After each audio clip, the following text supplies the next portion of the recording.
Jesus William from Todor, China. Adios, spiritual nourishment from Blacksburg. Luke 18:9-15. Sinabi rin ni Jesus ang talinghagang ito sa mga taong matuwid ang tingin sa sarili at hinahamak naman ang iba.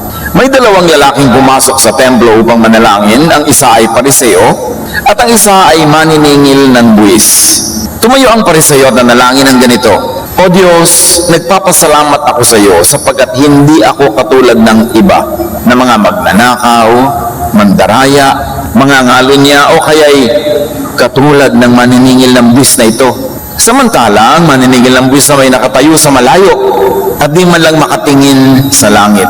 Dinadagukan niya ang kanyang dibdib at sinasabi, O Diyos, mahabag po kayo sa akin na isang makasalanan. Sinasabi ko sa inyo, patuloy ni Jesus, ang lalaking ito'y umuwing matuwid sa harapan ng Diyos at hindi ang pariseo. Sapagkat ang sinumang nagmamataas ay ibababa at ang nagpapakababa ay itataas. Jesus and Judges. Dalawang uri ng mananampalataya, sumasamba, nananalangin, ang isa na bless, ang isa hindi. Luke 18:9-10, isa-isahin natin ang kanina ating binasa ng tuloy-tuluyan. Jesus told a story to some people who thought they were better than others and who looked down on everyone else. Sino tayo sa dalawang taong tinutukoy ni Jesus? Mahilig siya magbigay ng ganyang pagpapadali ng choice. Two ways, two men, two sons, ngayon, two worshippers. Piliin natin agad kung sino tayo sa dalawa para masundan natin kung ano ang pupuntahan pala ng ating pagsamba. Luke 18:11, the Pharisee stood over by himself and prayed, God, I thank you that I am not greedy, dishonest, and unfaithful in marriage like other people. So para na niyang sinabi, hello myself, good morning myself. Nagpapasalamat po ako at ako hindi tulad ng iba dyan. Maraming mga kasalanan. 11 and 12, and I am really glad that I am not like that tax collector over there. In fact, I go without eating for 2 days a week, and I give you 1/10 of all I earn. So pinakapuri-puri ng pariseo na ito ang kanyang sarili. Sabi niya, sa katotohanan, tuwang-tuwa ako, hindi ako katulad doon. May nagdadasal lang sa bandaron. Kilala ko yan. Hindi ako katulad niya. 2 beses, isang linggo ako kumag-ayuno, at buong buo ako magbigay ng tithe. In other words, sinasabi niya, buti pa ako kaysa doon sa lalaking yon, dadasal-dasal pa daw dyan. Luke 18:13, the tax collector stood off at a distance and did not think he was good enough even to look up toward heaven. He was so sorry for what he had done that he pounded his chest and prayed, God, have pity on me.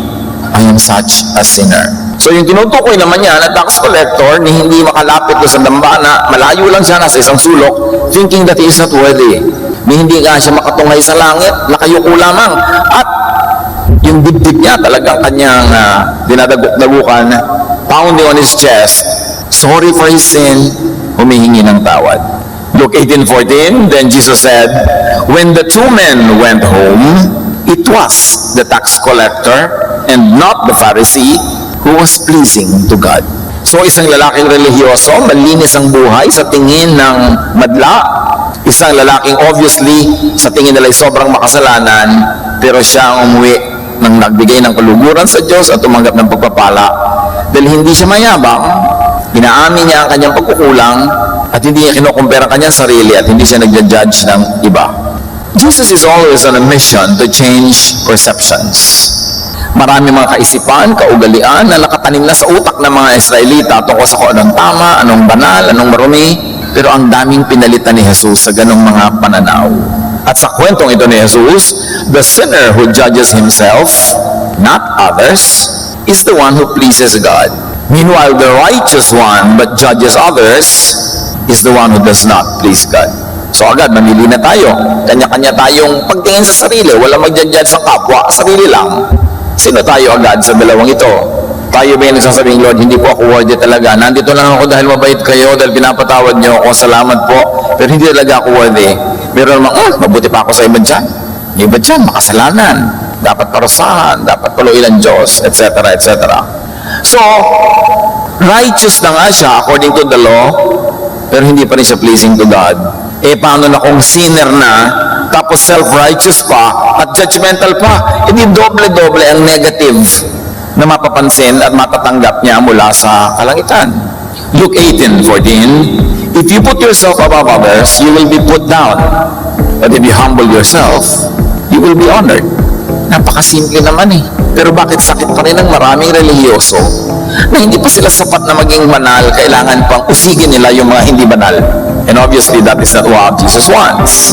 So sa buhay natin mga kapatid, hindi natin nine-neglect yung kabanalan, kalinisan, lahat ng yan. Be as moral, as clean and righteous as you are, as you can. But be a morality police to yourself only, not to others. Ang uriratin mo lang ay ang sarili mong buhay, ang bulat-latin mo lang ay ang sarili mong kasalanan, ang manmanan mo lang ay yung sarili. Do not spy on others. Walang ganong assignment sa atin ng Diyos. Do not judge or condemn others. Merong direct teachings na huwag gagawin yon. And do not stone or hurt or punish others, even if you think that they are sinners. We should be conscious of this. This is one of the central teachings of Jesus na very hardly observed in so-called Christian churches. For instance, the woman caught in sin was saved by Jesus from being stoned by the people. Jesus does not command or ask or teach us to stone one another. Ang turo niya is for us to love one another nang walang patakaran, walang judgment, walang rejection. Jesus does not love sin, of course. Sabi niya doon sa babae, sin no more. But He did not allow the people to judge or to stone her. Judging others creates a very unfriendly, hostile, a very stressful, unloving environment. Especially in a spiritual community, in a church, in a fellowship. Sama-sama kayong tumatanda sa isang fellowship, sa isang church. Kayo-kayo ang nakikita-kita sa mga libing, kasalan, lamayan, baptism, dedication, pagdalaw sa mga patay, pakisama sa mga kasiyahan ng kapwa. Masisira ang lahat ng yan pag ang mga tao ay nagsasakitan, nagmamanmanan, at nag-uusigan. Kasi ang nasasaktang damdamin, bihira naman makalimot. So pag lagi nangyayari yan, pang ibabaw na lang ang fellowship. Hindi na pang puso, hindi na pang loob. Judging others pushes people underground into hiding, into hypocrisy. Pagkaalam ng mga tao na sila ay uhusgahan, sila ay ititiwalag, sila ay pag-uusapan, tinatago nila ang kanilang mga sugat. Hindi tuloy nalalanggas, nalilinis at napapagaling.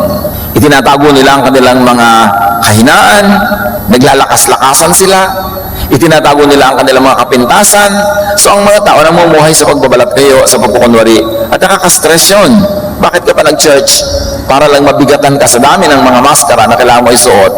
Judging others damages and destroys the community. The one being judged and even the judges. Kasi pag nag-judge ka ng iba, kahit hindi mo tanggapin at hindi mo alam, yun ay dinaramdam mo rin. Dinadala din ng iyong puso. Kasi ayaw ng Espiritu. The Spirit in us is grieved when we hurt others, when we judge others. Kaya kung minsan yung judge, marami siyang mga sakit, marami mga hindi maipaliwanag ng mga doktor ng mga nararamdaman kasi dinaramdam din ng kanyang Espiritu ang kanyang ginagawa.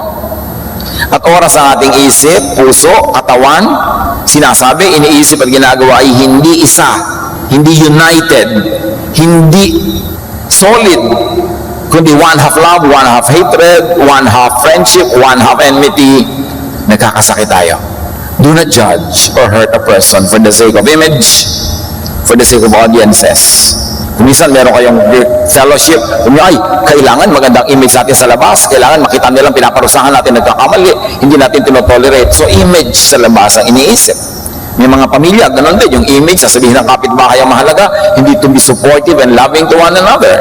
So there are audiences outside of the church and inside the church, but that should not be the basis of our behavior, because we have one audience only, and that is God. God, who made us know Him and His love through Jesus. The kapatiran, the family is a hospital, not a showcase of perfect people. At ang bawat isa sa ospital na yan, yung doktor, yung nurse, yung mga technician, yung mga pasyente, lahat pasyente din. Nagtutulungan lang. The church is a fellowship of sinners who are forgiven by God, a fellowship of sinners ministering to sinners, a fellowship of forgiven people ministering to other forgiven people, a fellowship of people who keep on growing in the Lord, who minister to people who also keep on growing in the Lord. Nobody arrives. Mark 2:17, Jesus said to them, "It is not the healthy who need a doctor, but the sick. I have not come to call the righteous, but sinners." So huwag ka magtaka kung sa fellowship, may mga imperfect, may mga pagkukulang, may mga mahihina, may mga nagkakamali, kasi yan talaga ang tinawag ni Jesus. Hindi yan tinawag yung mga perfect, yung mga Pharisees, yung mga nag-aastang perfect. Kaya lang, sabi naman Romans 3:10, there is no one righteous, not even one. So to put and harmonize these two verses together, wala naman talaga na righteous. So wala naman pwedeng maging member ng fellowship na righteous. Guni-guni lang yun ang iba. Image lang. At yung mga mukhang righteous lang sila sa pinipili nilang pamantayan. Hello, righteous sila kasi wala silang kinocommit na adultery. Okay, so sa department na yun, righteous sila. Pero yung pride, tapos silang mataas sa pride. Judgmentalism, kasalanan din yun eh. Magkakaiba lang ng korte ng kasalanan. Kasi biniba, ako, hindi ako nangangalo niya. Hindi ako pumapatol sa asawa na may asawa. Oo, judgmental ka ba, sister? Oo lang, yun lang. Sabi niya, ganun din yun, pareho lang kayo. Magkaiba lang ng korte at kulay yung kasalanan nyo. So, pinipili mo kung minsan, yung sin, galit na galit ka sa isang sin. But most of the time, pag sinuri niyo mga kapatid, sa mga counseling, lalabas yan, yung galit na galit sa isang sin, actually, galit siya sa sinner. Na kumukit ng sin na yon, kaya galit na galit siya dun sa particular issue na yon, kasi meron siyang hugot. Yung sinasabing, love the sinner, hate the sin, napaka-imposibleng gawin yan. There's a very thin line that divides the sinner and the sin. And it's very easy to damage the sinner when you want to attack the sin itself. Kaya yan ay pinawi ni Jesus. Sabi pa nga niya, huwag niyong bunutin yung damo na kasama ng mga halaman na tanim. Kasi sa ilalim ng lupa, buhol-buhol ang ugat niyan. Hindi niyo pwedeng bunutin yung damo na hindi niyo rin mabubunot yung halaman na tunay na tanim. So in other words, sabi niya, hayaan niyo lang sila, huwag niyo galawin. Kasi merong madadamage. The church does not condone sin and sinful living, but holiness is a private matter. Hindi siya corporate. So be a moral judge to yourself, and if you want to be strict, do so, but not to others. Matthew 7:1-5, Jesus says, don't condemn others, and God won't condemn you. God will be as hard on you as you are on others. He will treat you exactly as you treat them. So sabi niya, alam niyo, kung gusto niyong maluwag sa inyo ang Diyos, maluwag ka rin dapat sa iba. Kung napakasungit at higpit mo sa iba, ganun din ang Diyos sa iyo. Kung di ka nagpapatawad, di ka nagpapatawarin ng Diyos. Gusto mo magtiwalag, magpahiya, gaganunin ka rin ng Diyos. How hard is it to understand this? That the measure we give to our brother and sister is the measure we will get from God. Sabi pa ni Jesus sa verse 3, you can see the speck in your friend's eye, but you don't notice the log in your own eye. How can you say, my friend, let me take the speck out of your eye, when you don't see the log in your own eye? Sa bitaw ng salita na ito ni Jesus, sinasabi niya, ang lahat ng nagsasabing, tatanggalin ko ang munting puwing sa iyong mata, paano mo gagawin yun ang laki-laki ng puwing mo? Ang ibig niya sabihin, oras na iniisip mong, dapat ka magtanggal ng puwing ng iba, bulag ka lang, kaya mo naiisip yon. Bulag ka sa sarili mong mga puwing na mas malaki pa kaysa sa puwing ng iba. Pag gusto mo magtuwid, magparusa sa mga nagkakasala, bulag ka lang sa sarili mong kasalanan. Kasi kung hindi ka bulag, kung mulat ang iyong mata, hindi ka magtatangka, maglalakas ng loob na magtanggal ng kasalanan ng iba. Ang uunahin mo ang iyong sarili. At mahihiya ka sa iyong sarili pag nalaman mo at natanggap mo ang iyong mga kasalanan, tapos heto ka, linis ka ng linis ng buhay ng may buhay. Sabi ni Jesus sa verse 5, you are nothing but show-offs. Puro lang kayo pakitang tao, pagpapa-impress. First, take the log out of your own eye, then you can see how to take the speck out of your friend's eye. In so many words, Jesus is saying, mind your own moral business. Walang kontra si Jesus sa taong gustong linisin ang buhay niya. Pero hindi mo business na linisin ang buhay ng iba. Unahin ang sarili. Pag ubus na ang iyong mga dumi, tsaka maglinis ng iba. Pagtanggal na ang takip ng iyong sariling mata, tsaka magtanggal sa iba. Dahil lahat naman, may mga malalaking buwing, makakarating pa kaya tayo sa point that we're already qualified to take the speck out of other people's eyes because there is no more speck in our own eye. Be moral, yes. Be holy, if you like, and if you can. Be perfect as much as you can, but keep it to yourself. Do not impose your morality on others. Yung kabanalan mo, gawin mong personal. Kung ayaw mo, buwan mo. Pero huwag mong pilitin yung iba na ayawin yung ayaw mo dahil lang ayaw mo yon. Dahil siguradong marami kang kasalanan na gusto mo, hindi mo ini-impose sa iba na ayawin din nila. Kasi maluwag tayo sa sarili, mahigpit sa iba. It is important to be righteous, to be correct, but do not be the corrector of other people. Your righteousness is your personal business. Correct others only after and if you have completely corrected yourself. Ngayon sabihin ba, paano yung mga preacher, yung mga teacher, at sa lagay perfect naman sila, kaya sila nagtuturo? Ang itinuturo ng mga preacher at mga teacher ay yung words of God, not necessarily their own life. Kasi kung gagawin mo rin qualification ng mga magtuturo na yung perfect na sila, para nila basahin yung salita ng Diyos at paliwanag, hindi wala nang nagturo kahit isa. Kadalasan ngayon, nagtuturo siya ang number one audience ang sarili niyang teaching. Kaya kung sabihin nga, tinuturo mo yan, kulang ka pa rin. Sige nga, maghanap tayo ng hindi kulang para may magturo. That's why you separate the teacher from the lesson also. It is very, very, very desirable that the teacher, the preacher, whoever is a leader of a Bible study group, a very, very outstanding ang kanyang personal righteousness.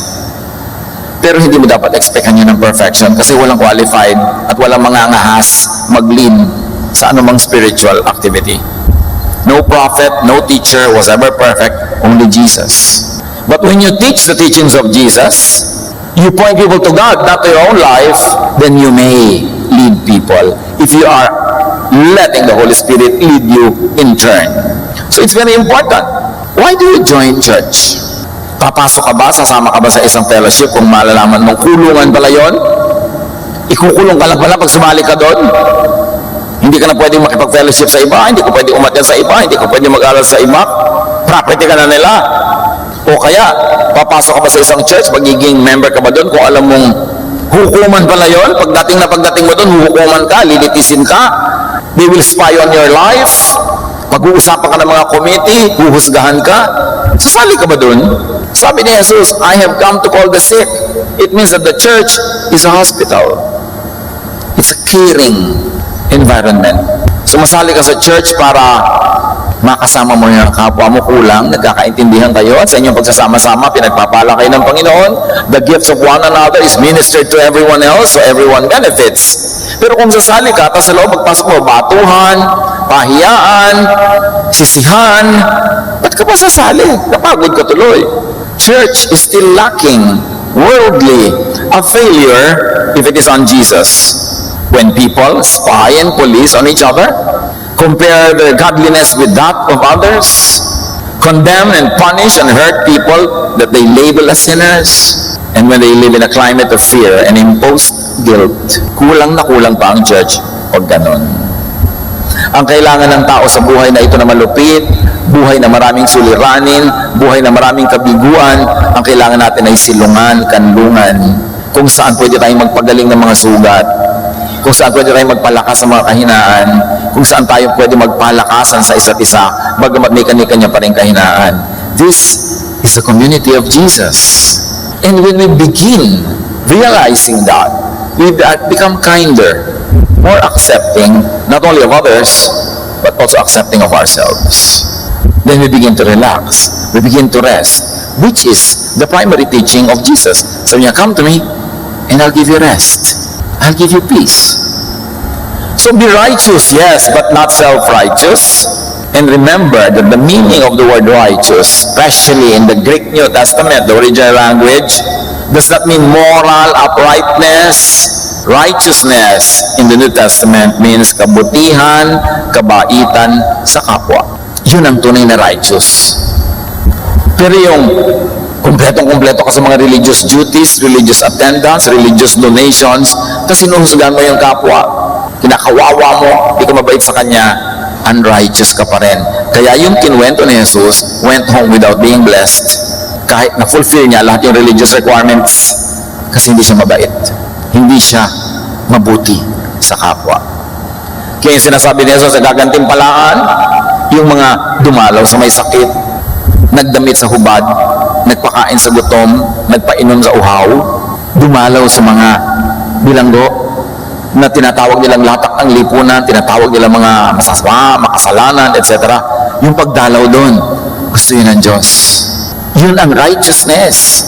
Hindi mo ipinagpipilitan ng mga religious laws and religious regulations na dapat mong masunod. Kung anong kinain mo, anong haba ng iyong buhok, anong damit mo. Hindi yun ang righteousness kay Jesus. Kabaitan, kabutihan sa kapwa. And when we are not judgmental, tayo yung unang-unang napapahinga. Tayo unang nakikinabang dahil hindi mo pinasayang ang oras mo sa pakikialam sa buhay ng may buhay, pakikipag-usap sa buhay ng may buhay, at magalit ka sa kung sino-sinong tao dahil makasalanan sila. Nakakapagod yun. So you are the number one beneficiary when you don't judge people. Kayang-kaya ng Diyos mag-judge pag gusto niya, hindi niya kailangan ng assistance. Kayang-kaya ng Diyos na magparusa kung iibigin niya, hindi niya kailangan ng berdugo. Marami kasi mga Christians, lalo may position sa church, parang berdugo, parang sila dapat ang tagapagparusa sa pangalan ng Diyos. Walang inutusan ng Diyos ng ganon. Kung may nanguusig, ang pang-uusig ay gawa ni Satanas. He is the accuser, not Jesus. So when we accuse people, true or not, when we accuse people, we are becoming instruments of the devil. Because the ministry of Jesus is to justify, to cleanse, to sanctify, to purify, and bring people to the Father. Kaya si Paul, disappointed sa mga taga-Corinthians. Ang tagal-tagal ng mananampalataya, grade 1 pa lang ang utak. Hindi niya maturuan ang mahihirap na mga doktrina. Tulad dito, pinag-aaralan natin ngayon, yung iibigin mo kahit nagkukulang, hindi mo usigin. Mahirap na doktrina yun kasi ang ating tendency, gusto nating manakit ng nagkakasala. Gusto nating magparusa ng makasalanan. So mahirap magpakabait. Sabi ni Paul, 1 Corinthians 3, 1-3, brothers and sisters, I could not address you as people who live by the Spirit, but as people who are still worldly, mere infants in Christ, and read immature in Jesusness. Yung worldliness na tinutukoy dito, hindi yung maraming mga pagnanakaw, maraming mga kalunya. No. Worldly is infants in Christ.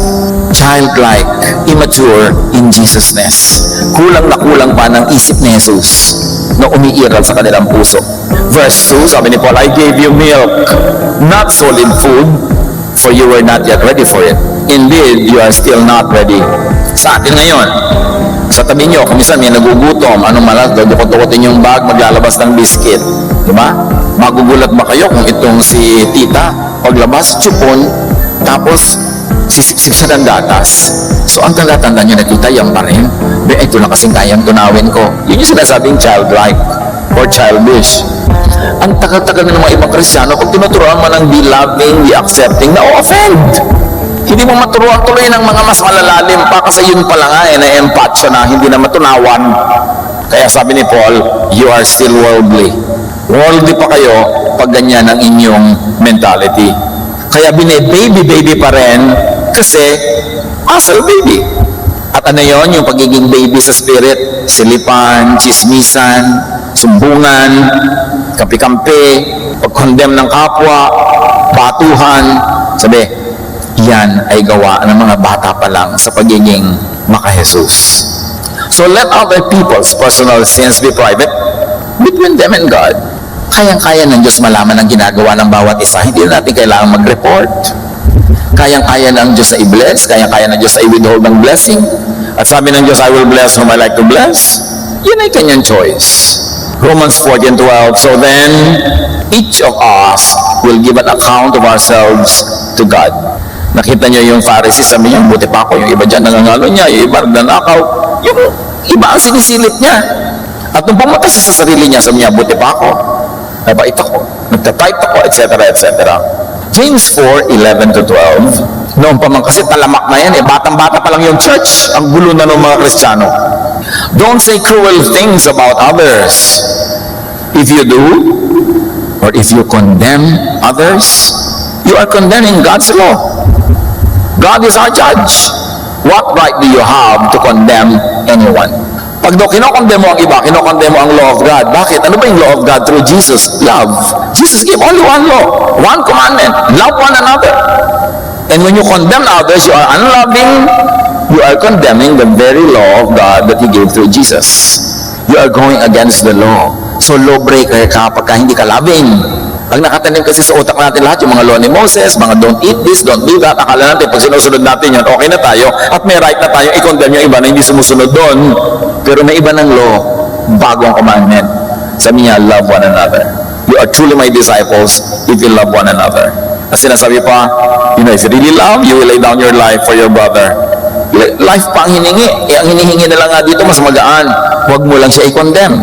Pag nagko-condemn ka ng kapwa, akala mo banal ka, no, you go home without being blessed by God. Paano po yung mga tao, may mga kasalanan sila? Let the convincing about personal sin be done by the Spirit, not by you, not by the mob.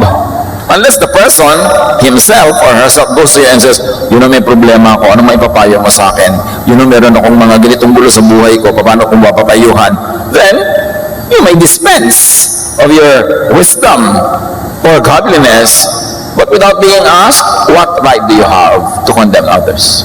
So, let it be done by the Spirit, not by the traditional religious concepts of morality. Kasi by the traditional concepts of morality, no one will pass. Iba-iba lang ang ating mga pagkukulang, pero lahat meron. John 16:8 to 10. This is very interesting. Jesus said this, "The Spirit will come and show the people of this world the truth about sin." Ibig sabihin, hindi pa alam ng mga tao, lalo ng kanyang panahon, yung truth about sin. So their concept of sin is not what it is. Sabi niya, the Spirit will teach the world the truth about sin and God's justice and judgment. The Spirit will show them that they are wrong about sin because they didn't have faith in me. So yung palang nagbabatuhan, nagkukondema na yon, kaya pinipigil at inaawat ni Jesus, wrong ang concept nila about sin. Nambabato sila para sa mga maling iniisip nilang kasalanan na ikinak-open ng Diyos. Mali ang kanilang method, mali ang kanilang paraan. So they were wrong about what sin is and what sin is not. Why? Because of their little faith in Jesus. Because Jesus paid for all sin. So para singilin mo pa yung kapwa mo, double jeopardy na yan. Tawag niya sa batas. Doble singil. Binayaran na niya. At sabi niya sa verse 10, they are wrong about God's justice. Akala nila ang God's justice ay ipahiya mo ang nagkakasala, parusahan mo ang nagkakasala, itiwalag mo. Kung ganoon, God's justice is this.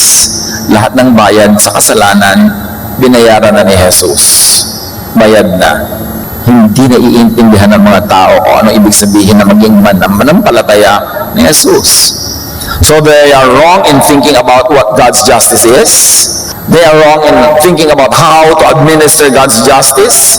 And they are wrong about acting as administrators of God's justice.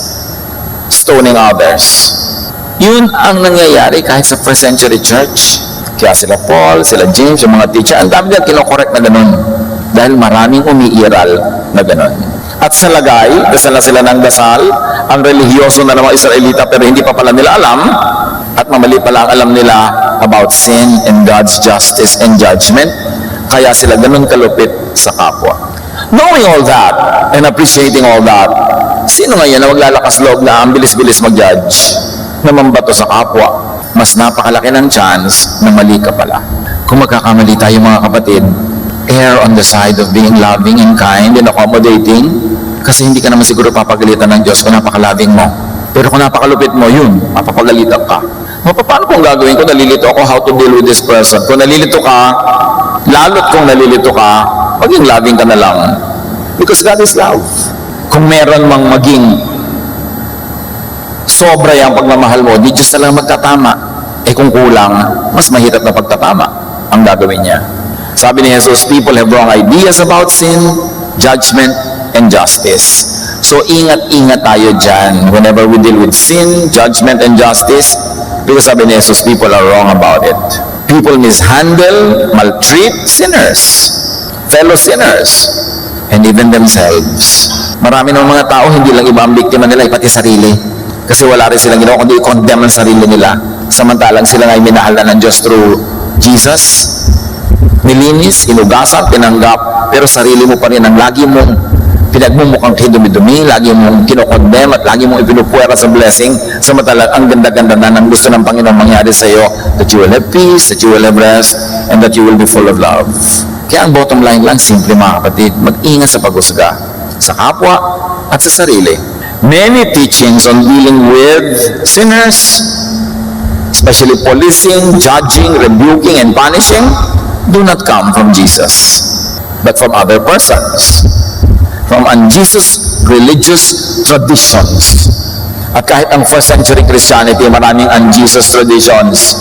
Dahil bago pa lang siya, hindi pa nila naintindihan masyado yung faith.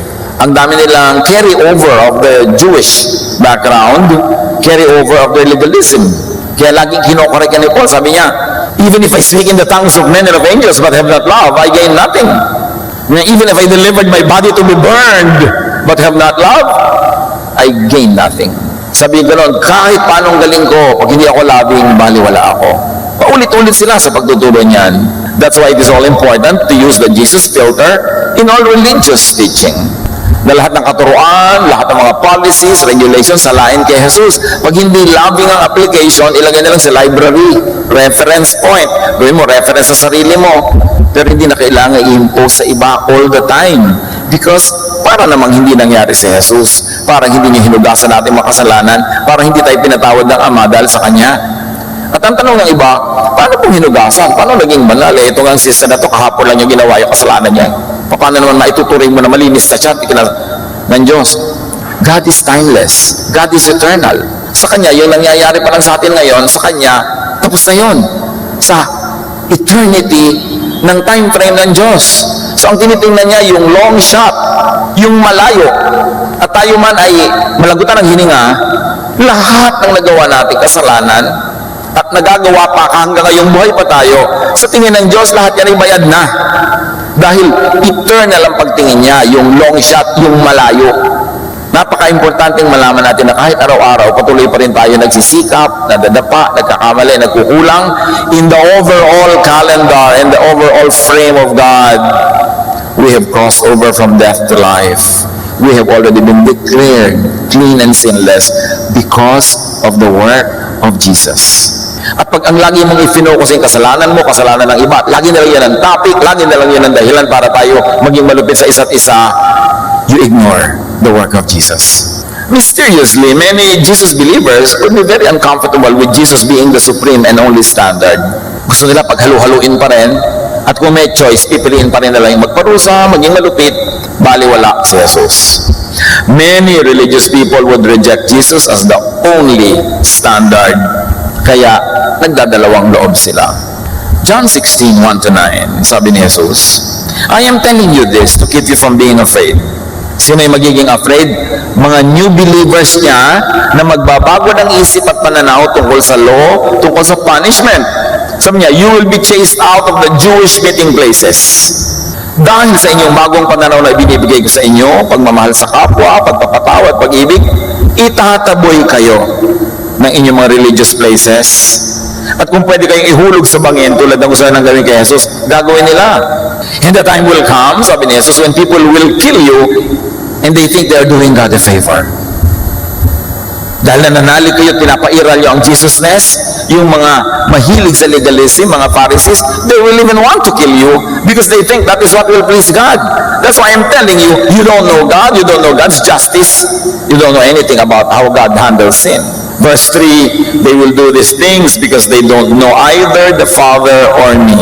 They know only Moses, they only their traditions, only their religious systems. I am saying this to you now, so that when the time comes, you will remember what I have said. Binigyan na ni Jesus ang warning. When you subscribe to the teaching that the Father wants me to give you, the teachings of forgiveness, of kindness, and of love, many people will not understand you. They will even hate you, and they will consider you the sinner. And when they persecute you, they think that they're doing God a favor. Kaya sabi ni Jesus, they don't know God. they don't know me. Verse 8, the Spirit will come and show the people of this world the truth about sin and God's justice and judgment. The Spirit will show them that they are wrong about sin because they didn't have faith in me. Because if you have faith in Christ, in Jesus, you will believe that His blood cleanses us from all sin, past, present, future.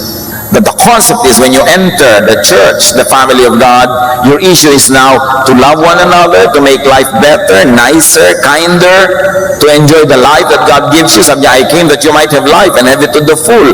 Come to me and I'll give you rest. Yun ang agenda. Hindi na yung laging batuhan pa rin ang batuhan, sapatan ng sapatan, because everybody will fail and it's going to be miserable and stressful. There is no rest there. Kaya sabi ni Jesus, they don't know me.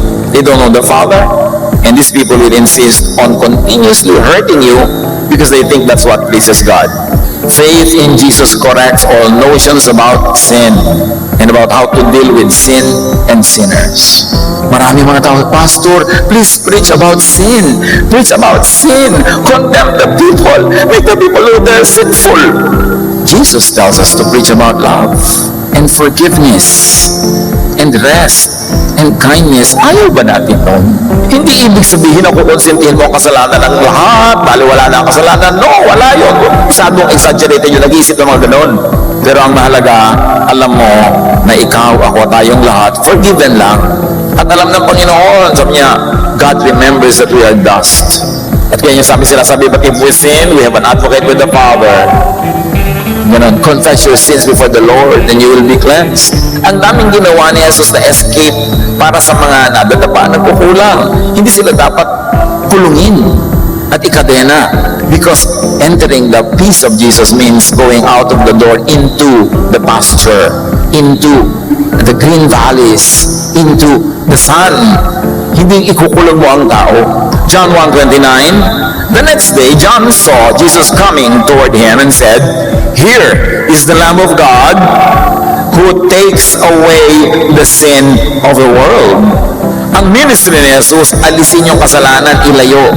Remove from the table, remove from the agenda, and focus on the goodness, the kindness of the Father.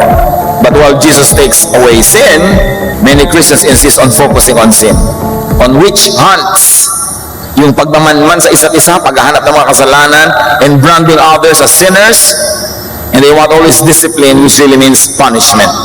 Aha! Yung member ng choir na yan, may kasalanan, tanggalin sa choir. Di lalong natuwa pa yung gusto magkasala, nawalan na ng gawain, nawalan ng responsibility, lalo siyang lumaya. Aha, may kasalanan ng Sunday school teacher, tanggalin. Pag tinanggal mo lahat, walang natira. Kaya mo nga hindi tinatanggal dahil yung kanyang ministry, ang patuloy niyang paggawa ng ginagawa niya at sa kanyang pagsasalita o pakikinig ay patuloy siyang kinakausap ng Espiritu. Ito yun ang pag-asa niya para makarecover, para makabangon. Gusto mo tanggalin? Gusto mong parusahan? May mga tao kasi lagi gusto nagpaparusa May pinaghuhugutan. Usually, sila rin kasi naparusahan, nasaktan, nabigo. Kaya ang gusto nila, mambigurin, manakit. At lahat ng yan napapagaling ng pag-ibig ni Jesus kung tatanggapin natin at ipapamuhay. Impos, napakahalaga. Kung sinabi ni John the Baptizer na, "Here comes the Lamb of God who takes away the sins of the world," bakit naman tinitake away na ni Jesus? Ikaw binabalik mo palalo. Inilalayo na nga doon ang usapan. Back to topic tayo, kasalanan. Laging ganun ang gusto ng iba. At ano masabi ni Jesus, ni John? He must increase, referring to Jesus, and I must decrease. Jesus, John, according to the Bible, is the last prophet of the Old Testament. He was the last person representing the law and the prophets. Pagdating sa kanya, bumuelo na, kumambyo na ang lahat. It was the age of the Spirit, the age of love, the age of Jesus. Kaya sabi niya, Jesus must increase, love must increase, forgiveness must increase, acceptance must increase, and I must decrease. I and the system I represent, the Old Testament, the law, the Pharisees, all the legalism, Jesus must increase, and all this must decrease. Dapat may inversely proportionate growth yan. So kung napakarami pa rin na legalism, napakarami pa rin na mga hilig magparusa, ibig sabihin lang nun, ang liit-liit pa ni Jesus. Jesus decreases, and John and the system he represented increases. Dapat hindi ganon, baligtad. Psalm 103 verse 12, how far has the Lord taken our sins from us? Farther than the distance from east to west. Ganon inilayo ng Ama yung kasalanan, yung concept of sin, the issue of sin, the punishment of sin. Inalayo niya kung gaano kalayo ang silangan sa kanluran. Napakalayo nun. Tapos ikaw wala ka uungkat-ungkatin, kundi laging yun, inilalapit mo lagi. Baligtad. Romans 6:10, when Christ died, He died for sin once and for all. Yan ang sinasabi nating eternal. That the value of the washing and cleansing of the blood of Jesus is good for yesterday, today, and tomorrow, and forever. Because the value of Jesus is greater than all lives that lived, are living, and will still be born. Because Jesus was there from the beginning until the end. He is the Alpha and the Omega, the beginning and the end. What He did for you and me is already a finished issue. Although on daily life, parang hindi pa. Kasi naka-close up sa atin yung daily time. Hours, minutes. But when you look at it from afar, from eternity, the forgiveness for sins, salvation of sinners from their sin and the punishment is already a done deal. We have already been moved from death to life. And that cannot be appreciated until we really realize na iba na ang panahon. Ang panahon ni Jesus, the age of the Spirit. In fact, nung nag-i-speak in tongues yung mga disciples sa Acts chapter 2, sa Feast of Pentecost, sabi ni Peter, ito na, naganap na yung sinabi ng propetang Joel. These are the last days. Meaning the last days of the old dispensation, the last days of the law, the last days of that very difficult religiosity, and a new time has begun. 1 John 1:6-7, if we say we share in life with God and keep on living in the dark, and let's hold it there. Akala ng marami yung living in the dark na yan, yung kung sinasabi natin na nasa Diyos na tayo, tapos patuloy pa rin ang ating pagkakadapa, pagkakasala, pag-break sa law. Akala nila yun ang living in the dark. But the original words will allow us to read darkness as in hiding, living in hypocrisy because of fear. I mean, ganon. Kung sinasabi natin na tayo nasa Panginoon na, pero nagtatago pa rin tayo dahil tayo natatakot, nagiging hypocrite pa rin tayo, dahil sa takot natin mahusgahan ng iba, sa takot natin na tayo ay mabrand a sinner, we are lying and are not living by the truth. But if we live in the light as God does, and here living in the light doesn't mean living in a perfectly moral situation, but in an open acceptance of self and others. That's how you live in the light. Okay, isa lang ang kilay ko, tabingi pa, but I live in the light, I don't hide it. That's what it means to live in the light. Okay, may mga pagkakasala ako, may pagkukulang ko, itong mga anak ko na ito, o sige, iba-iba ang naging ama, pero ito kami ang lahat at hindi ko itinatago yung katotohanan na yun dahil yan ang Pasko. That's what it means to live in the light. Napatuloy ako nagkukulang, nagkakamali, pero hindi ko tatakpan, hindi ko naman ipagmamalaki, hindi ko ipagyayabang, pero hindi rin ako magpapretend. That's what it means to live in the light. And in that true Christian fellowship, that must be the atmosphere, because there is non-judgment. People don't punish one another, people don't stone each other. People come out in the light, showing their true selves, living their real lives, and helping one another to continue to improve, to become more and more like Jesus. But when you have to hide your true self because the church will condemn you, sumali ka lang sa hypocrite society. Hindi ka sumali sa family of Jesus. Napakalino ng gusto ng Panginoon mangyari sa ating buhay. Hindi yung buong kapal tayo magkasala na wala tayong pakialam. No! Kundi yung hindi mo kailangan itago kasi hindi ka dyan na-judge, hindi ka pinaparusahan at nagtutulungan kayo dahil hindi mo tinatakpan ang iyong sugat. Ang sugat na tinatakpan, lalo lang nagnanaknak, nabubulok. Kailangan hubarin mo yung takip, linisin niya, naglilinisan kayo in love. And that's how we recover from all the pain, all the frustrations, all the sorrows of our past. Ang sabi, but if we live in the light as God does, we share in life, meaning grace, peace, and joy with each other. If I may paraphrase this, sinasabi niyan, kung sinasabi mo na ikaw ay nasa Diyos na, tapos itinatago mo pa rin ang lahat, nagkukunwari ka rin, nagbabalat kayo dahil takot kayo sa isa't isa, ayaw mong maparusahan kanila, ayaw mong magbatuhan kayo, so kunwari lang yung buhay mo, ganon, you do not live in the light. And you cannot share in life. Because how can you be joyful, how can you be peaceful when you're forever afraid of being found out? Kasi laging may mga nagmamanman, may mga chismosa, So, ang mangyayari, hindi masarap yung samahan. Kaya ang itinuturo ni Jesus yung ganitong uri ng church, yung ganitong uri ng samahan, hindi ito pagkonsintihan sa mga pagkakamali, kundi pagtanggap na pare-pareho tayong pasyente dito, so huwag na tayo magpanggap. Let's love one another. Huwag nating konsintihin ang pagkakasala, pero huwag natin i-judge.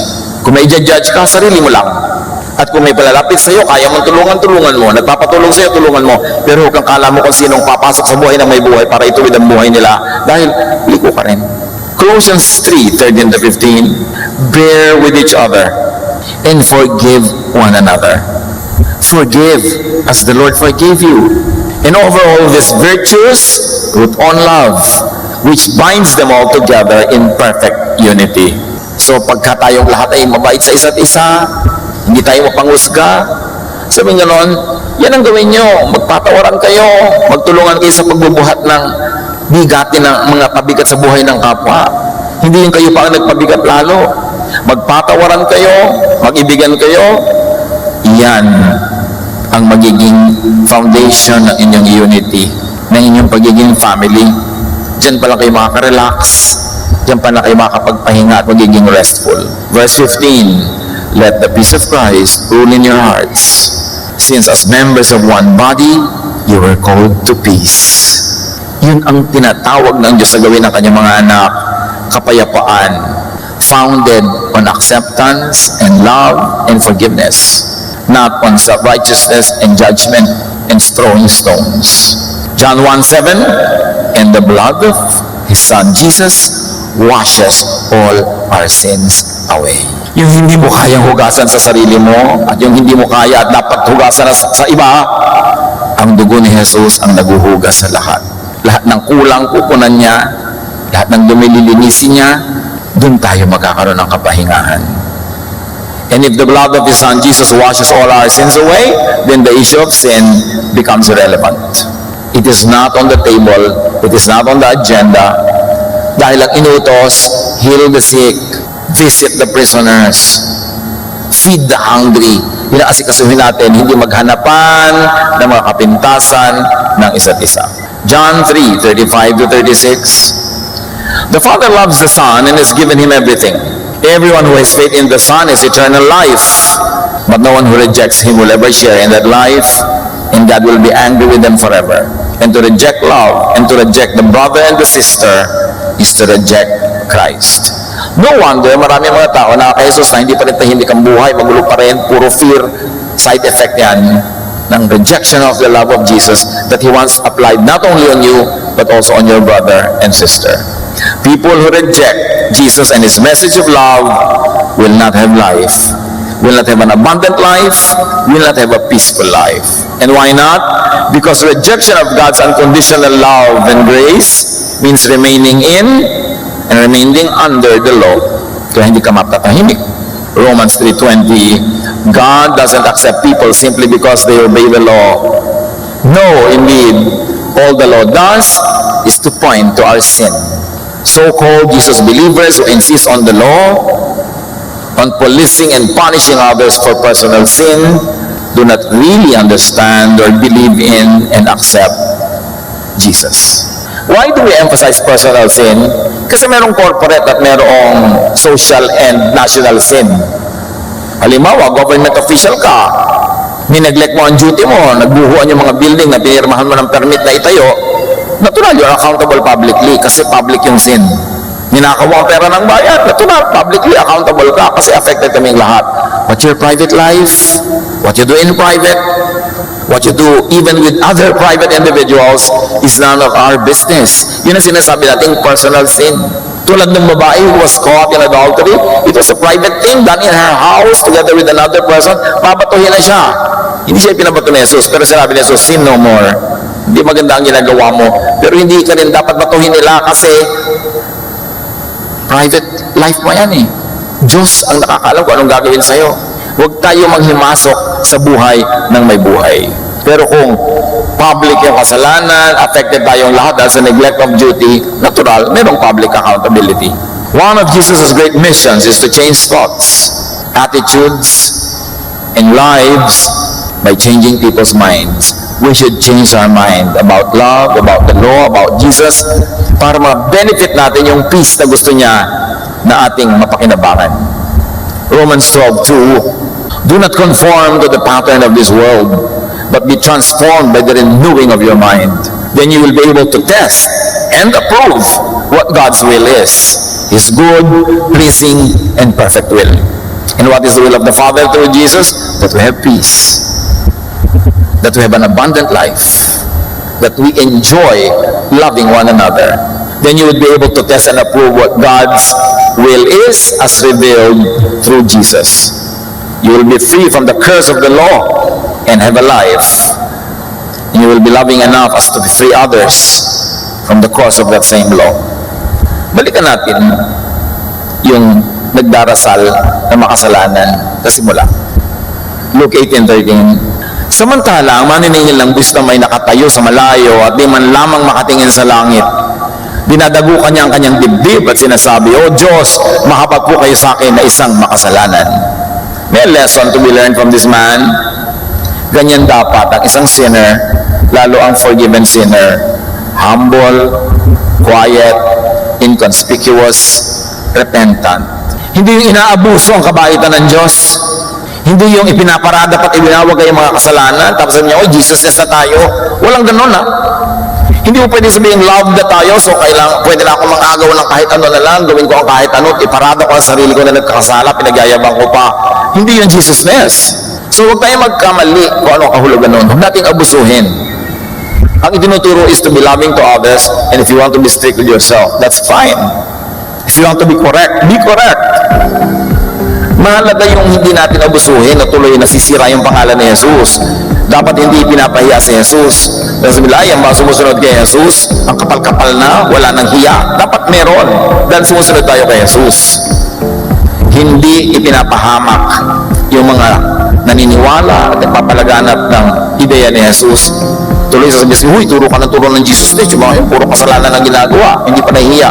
Hindi yun ang Jesus-ness. We are loving. And love means, mahal mo ang iyong kapwa. So, hindi mo siya aagawan ng kanya. Kung minamahal mo itong tao ito, pero may asawa siya, ay mahalin mo rin yung asawa niya, maawa ka sa asawa niya, huwag mo agawin. Yan ang Jesus-ness. Hindi ko, Jesus-ness na ngayon, aagawin ko na kahit sino kasi love, love ko naman siya. Wrong application. Loving dapat ang lahat, loving sa lahat. At ang ating gagawin, a very simple rule of thumb, kung magkakamali tayo, err on the side of loving the other person, loving the oppressed, loving the poor. Katulad nun, kung nakaagaw ka ng asawa ng may asawa, kawawa naman yung asawa niya, so mahalin mo rin yun at magtiis ka na lang kasi hindi mo naman asawa, ready. Manahimik ka dyan sa buhay mo hanggang bigyan ka ng Panginoon ang para sa'yo talaga. Pero hindi license ang Jesus-ness to do wrong. It is power to love and to love everyone. Lord, salamat po dahil kayo loving. Patuloy niyo pong ipabatid sa amin ang sikreto ng tahimik at payapang buhay, yung huwag manghusga ng kapwa, tanggapin ang mga dapat tanggapin tulad ng tinatanggap niyo kami, and to continue to grow in Jesus-ness, to continue to improve. Pero kung ano man ang kalagayan namin ngayon, nasa amang level kami ng improvement, matutunan namin appreciatein ito at tanggapin ang isa't isa. Pagbulay-bulayan natin sumandali ang personal na kahulugan nito sa ating mga pribadong buhay.